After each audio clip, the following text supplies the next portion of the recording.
Hi, it's Ash again. I hope you're having a good week. This video is going to be a bit of a talky, rambly video. There's quite a few videos like this on my channel now where I'm just generally talking about a topic that interests me or catching you up on what I'm doing. This is a bit of both. We are well into winter now. It is very, very cold in the UK. We actually got our first frost this morning. Feels quite appropriate because today I want to talk about wintering and the idea of wintering as an artist. I recently read the book Wintering by Catherine May. If you haven't heard of it or you've never read it, basically she posits this idea of wintering as a time of withdrawal from the world and reevaluation and transformation. It doesn't necessarily have to be in wintertime. For me, I'm finding that my wintering is lining up with winter, which is quite funny. I want to read you this small section from the book. Plants and animals don't fight the winter. They don't pretend it's not happening and attempt to carry on living the same lives that they lived in the summer. They prepare, they adapt. They perform extraordinary acts of metamorphosis to get them through. Winter is a time of withdrawing from the world, maximizing scant resources, carrying out acts of brutal efficiency, and vanishing from sight, but that's where the transformation occurs. Winter is not the death of the life cycle, but its crucible. I've been talking a lot in my videos this year about feeling like my art career and my art business is at a crossroads. I spent quite a bit of time this year rebranding and now working under this new name, Ash Mason, and that's definitely been a part of this feeling. I feel like I'm now at the crux of it. I'm like waiting to come through on the other side.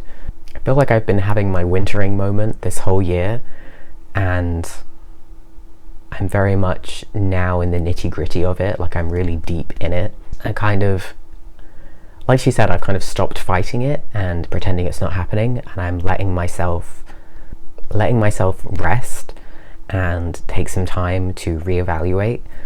It's really doing me the world of good.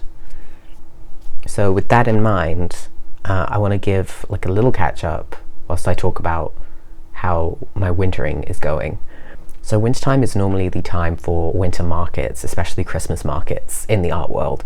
I've done quite a few markets this year. They've been very successful for me. I've been very lucky. But I decided to give myself Christmas off from markets because of all of this stuff that's going on.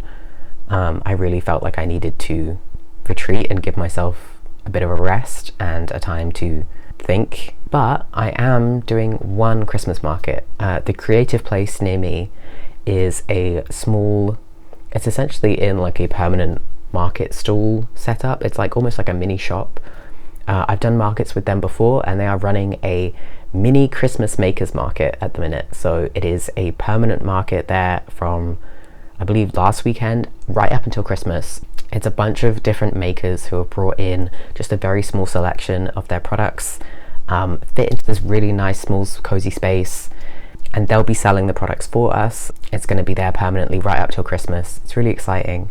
I made a little TikTok of my little setup, which I'm very happy with. I brought like a very small selection of my products, just prints, postcards, some framed prints which I think are good for gifts, and then I'm going to be topping up my products throughout the selling season as well, which I'm really excited about. So thank you to the Creative Place. Generally my plans for this kind of withdrawal period and this wintering that I'm going through is to really reevaluate where I'm at with my business and formulate a business plan that will help me navigate my next steps. At the same time, I've been having a bit of an art style crisis, so I've been creating like an art style Bible, basically like a rule book for my style that I can refer to when I'm creating work for my portfolio or for my shop, so that I really have a cohesive look that I'm happy with. I am such a planner person. I like over plan everything. I don't know, it's something that gives me like a sense of control and a feeling of stability. I need to know what's happening, and if I plan it out, then I know what's going to happen.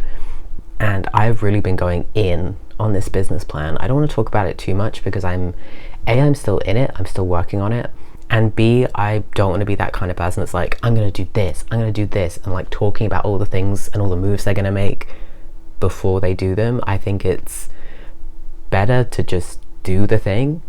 I feel like as I'm forming this plan and this new path for my business, I can see it coming together. I can like see it in my mind's eye, and then I just have to do the work. And to me, that's the fun part, the easy part. I will share a bit of the style Bible that I'm creating. Basically, the first thing I did was I chose 5 pieces of work from other artists that to me were the kind of work that I wanted to be making, on how I wanted my style to evolve. Then I chose 5 pieces of my own work that had elements that I want to keep, or that I want to use moving forward, or that I felt kind of already had the bones and the structure of what I want my work to look like. And then I'm defining my color palette, looking at particular motifs that I use in my work, that I want to keep using in my work. Fonts. Typography is a big thing. This is mainly more of a branding thing than like art style. Most people talk about a personality font and then a heading font and or a reading font. Something I'm doing is taking the font that I created for my logo. I didn't actually make a font, I just created the letters I needed for the logo. I'm going back and making a full font that fits what I already made for that logo, if that makes sense, like creating all the other letters to go with it. So that's something I can use going forward, which I'm very excited about. The main thing with my art style that I need to define and that I'm working on is my process. I feel like I get started with a piece and then I like start experimenting, and then somehow along the way it ends up looking slightly different to what I've been doing. I really want to nail down a process of like, okay, this is the brush I use for my line work, this is how I approach it, and then I go into flat colors, and then this is how I render with these brushes A, B, and C. I feel like that's something that I really need to pin down, and that's what I've been working on recently. I've also had some commissions recently. A friend commissioned me to do some pieces, so that has actually really been helping, because I have like a current work that I'm working on that I can use as I'm working out this style stuff. I can put it straight into this piece of work and see how it applies practically, which has been really nice. I'm really trying not to let myself get too analytical and strict with it, because I feel like through this time of wintering I still need to have some element of play with my work, so that I'm still exercising my creative muscles in a less restricted way, if that makes sense. Something that I worked on recently, this project, it was my sister's 30th birthday recently, and she got married this year. For her birthday last year, she kept seeing all these like hand-painted wedding platters on social media and stuff, and I knew she really liked them, so I designed one digitally for her last year, and she really loved it. And at the time she was like, oh, we need to get you to like paint this on a plate, like an actual one. And I was like, that sounds great, but I can't do that, that's not within my skill set. And for her birthday this year, because she was turning 30, I was like, I need to do something really special. I really want to give her something special. And I don't know what mindset shift happened between last year and this year, but I was like, I can do it. I'm going to give it a go. So I found a place that would let me, like a paint your own pottery place, that would let me take the pottery home to paint it, because I knew it would take me forever to do. I worked on that for like a week, and then I took it back. I showed it to her for her birthday before it was fired, and then now she loved it, and then I took it back, and now I just need to go pick it up. But that was like a project that I worked on that felt very playful and very different to what I normally do, and just very, very good for the creative juices, and also was for someone I love, which is just so nice, such a good feeling. I'm very excited to see how that turns out. Another thing, I think the last thing I'm going to talk about that's been going on is, you might have remembered a few videos back, I created my first comic, and that was in collaboration with Queer Youth Art Collective.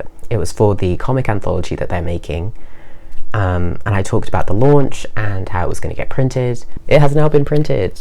It is here. I have it in my hands. The launch was at Gosh Comics last week.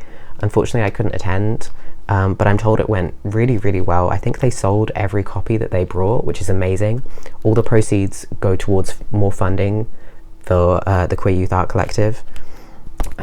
It's so nice to have this in my hands. This is like, the quality is amazing. It's so nice to see everyone else's work and to see my own work in print as well. These are my pages. The really nice thing is that the pages that I made are kind of incidentally the kind of style that I want to work towards, the kind of thing that I want to keep doing, which feels really nice as I'm like going through this kind of art crisis to then have this turn up on my doorstep, and it just happens to be that I already was working in that kind of style.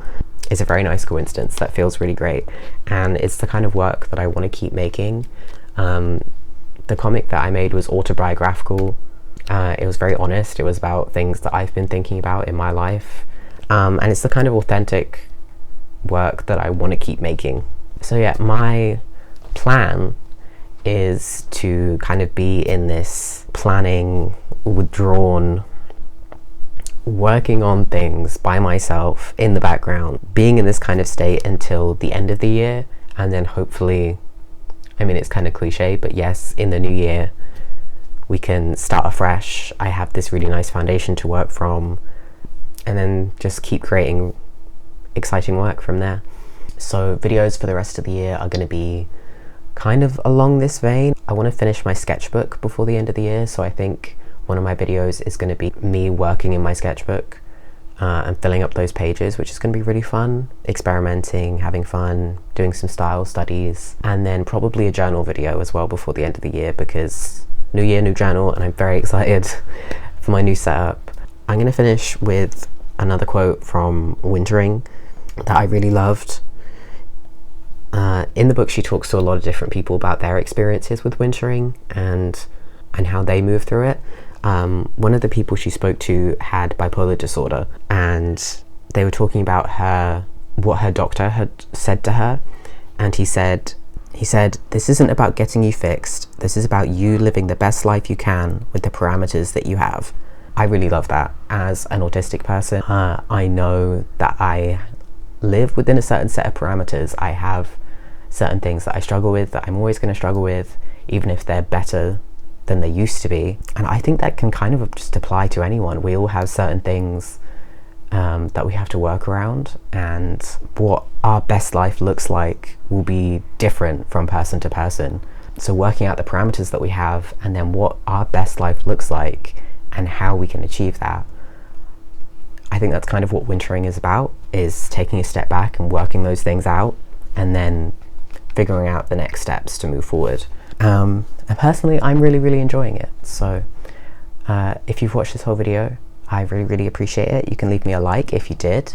Subscribe if you haven't already, because I see every single subscription and everyone means the world to me. So thank you so much, and I'll see you in the next one. Bye.